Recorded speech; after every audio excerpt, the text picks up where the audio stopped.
What's up guys, Coach Steve here and welcome to part 4 of this 7-part series on nutrition and our nutritional pyramid.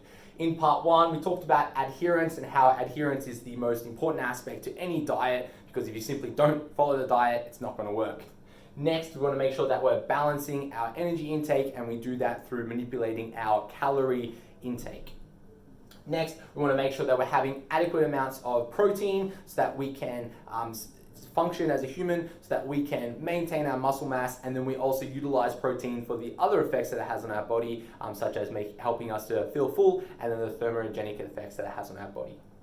Next, we can start to consider our carbohydrate and our fat intake. Now, I guess carbs and fats get a lot of rap because there's this ongoing debate over which one's better, low carb or low fat diets. And put simply, guys, it really doesn't matter. There is more and more research that's coming out trying to test the differences between low carb and low fat diets, and we're finding that there is no statistical significant difference in a low fat or a low carb diet. It really comes down to your own personal preferences and what you enjoy. Now, I think that there are some small benefits or caveats in each way.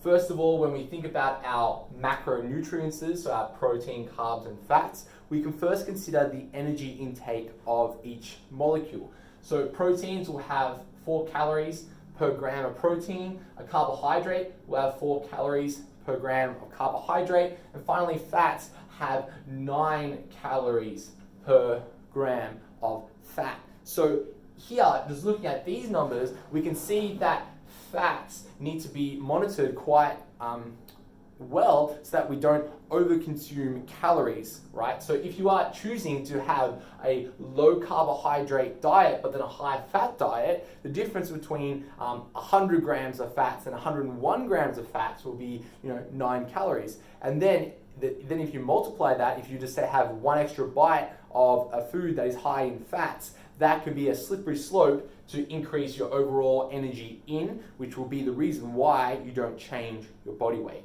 So if you are choosing a low carb, high fat diet, there are some things that we need to make sure that we can balance out. Next, we can look at the Satiety Index. So carbohydrates have a very low satiety index, and it's very easy to overconsume. So for example, if you choose to have pasta or rice or bread, you probably know that it's very easy to sit there and just keep eating, right? We know that carbohydrates start to get broken down in the mouth, which actually releases the sugar compounds, because we know that carbohydrates is just multiple bonds of sugar. So then you actually get this sweet sensation in your mouth from eating things like rice and breads. So if you choose to have a higher carb diet, lower fat diet, you may find that you're over consuming carbohydrate, and then that can lead to a slippery slope of eating too many calories. So it really comes down to your preference, because we need to moderate both of these. When we think about a performance outcome, fats are essential in the body. We need to consume fats for function, because fats help regulate our hormones, regulate other functions in our body, such as our brain, digestive system, nervous system. So we need to consume fats in our diet. And I think as a general rule for our fat intake, we want to be having about 1.2 to 1.6 grams of fats per kilogram of body weight, right? This is our rough guide for fat intake, and I think we want to prioritize good quality fats, such as the unsaturated fats compared to saturated fats for overall function. So this is very much a guide. For carbohydrates, there really is no guide, because we can survive well with our carbohydrates, and there are people who follow ketogenic diets who have 0 to no carbohydrates who can function well. But I think the question comes down to function over performance. So you could probably function with low carbs, great, happy days. But if you want to perform well, then we need to be having some sort of carbohydrate. So we know that carbohydrates play a major role in sports performance. So if you find that you're completely restricting your carbohydrates, you may find that you can't actually perform in a gym setting, and you actually start to plateau or start losing muscle mass, which then modifies our body composition, because you might be losing weight, but you are just simply losing muscle. Okay, so carbohydrate is important for sports performance.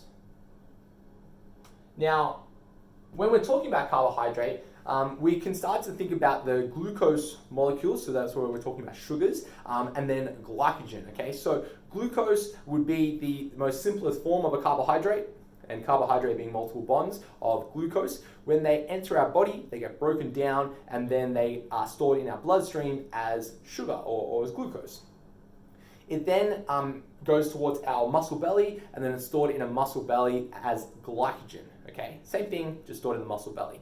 Now, for every molecule of glycogen stored in our muscle, we need another molecule of water to host that glycogen in the muscle belly. We also hold a bit of glycogen in our liver as well. So then what happens is if you are new to a low carb diet, you actually start to deplete the glycogen stores in your muscle. So then you decrease the amount of water in your body. So then you might find very acute and rapid body weight decreases because you're simply peeing out more water because that used to be in your muscle. Your muscle then may visibly look smaller, and then you may see changes in your performance because there's no sugar in the muscle anymore. So the muscle has to find sugar from other sources. Then, if you go into a new diet which has moderate carbohydrate intake, you might see rapid increases in body weight because you're simply holding water in your muscle belly. So if you're following a new diet and you're seeing some changes in your weight which don't quite make sense, maybe it's our carbohydrate intake. But look guys, at the end of the day, here we're almost 50-50 because we like a nice balance between both of them. We need to be aware of the total energy intake for both of these. And then it really comes down to your own preference on what you choose because there will be pros and cons for both options, okay? There you go guys, carbs and fats.